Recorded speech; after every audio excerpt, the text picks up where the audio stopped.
तरफ आपको पुणी थे स्वागत फ्रेंड्स। निज निज पंचायत तरफ किसी जॉब वैकेंसी रही जहाँकि मुझको वीडियो माध्यम स्टेप बाय स्टेप जनइबी।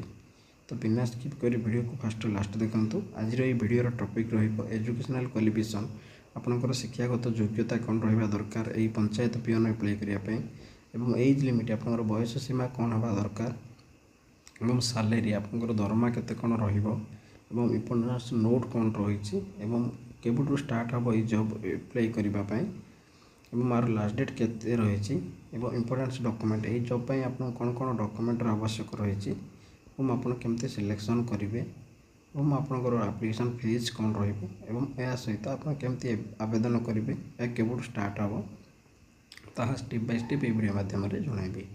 तो बिना स्किप कर वीडियो को फास्ट लास्ट देखूँ। जदि चैनल को सब प्रथम आसते सब्सक्राइब कर पाखते बेल आइकन को क्लिक करूँ जहाँद्वारा ये न्यू न्यू जॉब अपडेट सब प्रथम ये चैनल माध्यम पाइपर। तो चलते बिना डेरी कर देखा आज ही पंचायत तरफ बाहरी पियन विषय में।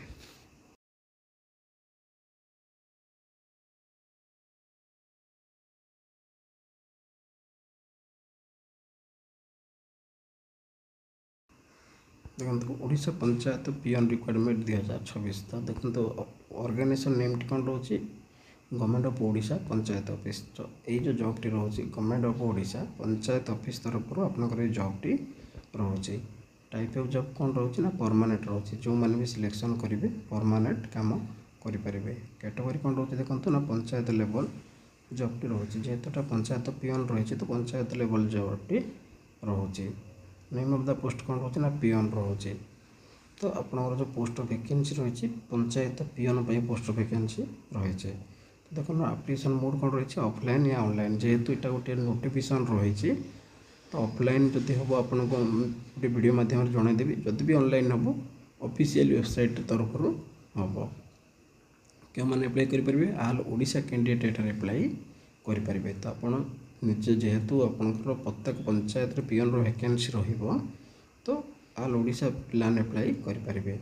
तो देख प्लेस ऑफ पोस्टिंग कौट रही ना ओडिशार ओन पंचायत निज निज पंचायत पोस्टिंग टी रही। तो फ्रेंड्स ये हूँ जेंडर कौन रोचे ना बोथ मेल एंड फीमेल तो झील और पुओ मैंने आवेदन करेंगे। तो ये हूँ गोटे जस्ट नोटिफिकेशन आसी नोटिफिकेशन जो दिन भी आप ऑफलाइन कि ऑनलाइन हम सेटा भी मुझे गोटे वीडियो माध्यम जनईदेवी। तो चलते देखिए एजुकेशनल क्वालिफिकेशन कौन थी आप आवेदन करेंगे। देखो तो candidate have must complete 10th 12th देखो आप 10th +2 कर जॉब को अप्लाई करेंगे। तापर आप candidate must need meet the physical standard in the terms health and physical fitness भी इलिजिबल। तो देखो ये आप फिजिकल फिटनेस भी रहा दरकार ता सहित आपणकर local language Odia for many government position Odisha ना Odia language required the reading and writing. देखो जेहेतु यहाँ आप निज निज पंचायत कम करेंगे तो ओडिया लैंग्वेज उपर एटार फोकस दिखाई। तो आपको ओडिया लैंग्वेज कहिबार आसुथिबा पड़ो एवं कहीपे शुणिपे लिखिपे ताल आप अप्लाई करेंगे। तो यहाँ क्वालिफिकेशन रही 10th +2 plus Odia language performance थी दरकार। तो देखो एज लिमिट आपंकर बयस सीमा कौन होगा दरकार देखो मिनिमम एज आपको 18 वर्ष होता दरकार और मैक्सिमम आप 38 वर्ष पर्यंत आवेदन करेंगे।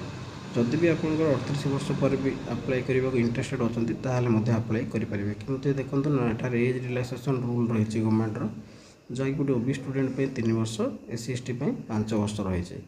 तो जदि आपंकर कास्ट हिसाब से आप एज रिलैक्सेशन रूल लगे आप आवेदन करेंगे।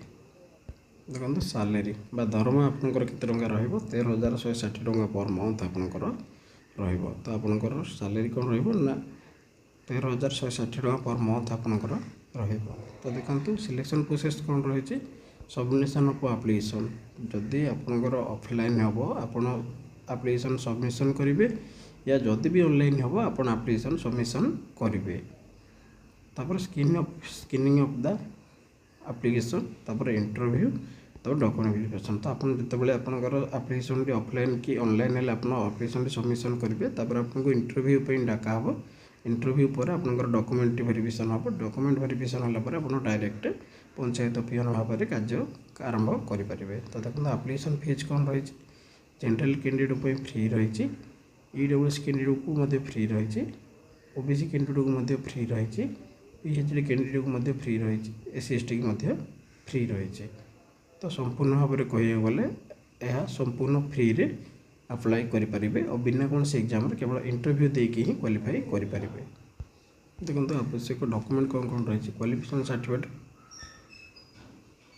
सर्टिफिकेट 10th + 2 सर्टिफिकेट दरकार और आपंकर डेट ऑफ बर्थ आपंकर एसएससी सर्टिफिकेट 10th सर्टिफिकेट दरकार और कलर साइज पासपोर्ट दरकार, रिसेंट कलर साइज पासपोर्ट और कास्ट सर्टिफिकेट जेहेतु यहाँ कास्ट हिसाब से जॉब वैकेंसी रोचे प्लस आपंकर कैस्ट एज रिलेसन रूल रोचे से जातिगत प्रमाणपत्र सर्टिफिकेट दरकार और जदि आप कौन पियन भाव में कार्यरत थे ताल भी जब आपंकर एक्सपीरियंस थी आप चाहिए देपारे सर्टिफिकेट। तो देखो डेट अप्लाई स्टार्ट नाउ बर्तमान कौन है गोटे नोटिस नोटिफिकेशन आसो अप्लाई और लास्ट डेट पे आसो। तो देखो ये जेहेतु गोटे जॉब नोटिफिकेशन रही पियन आगे को पोस्टर वैकेंसी आसूची बोली तो आर अप्लाई डेट पे गोटे नोटिफिकेशन आसो जहाँकि आपको वीडियो माध्यम जनादे। फ्रेंड्स ये थी आज आप न्यू जॉब नोटिफिकेशन जहाँकि प्रत्येक पंचायत तरफ आसूबा पियन पोस्टर वैकेंसी।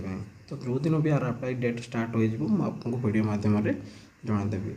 तो फ्रेंड्स वीडियो को भल लगी गोटे लाइक और शेयर करेंगे, वीडियो शेयर करेंगे जहाँद्वारा आप सांगसाथी मैंने जानीपारे। तो फ्रेंड्स वीडियो फास्ट लास्ट देखा आपको धन्यवाद।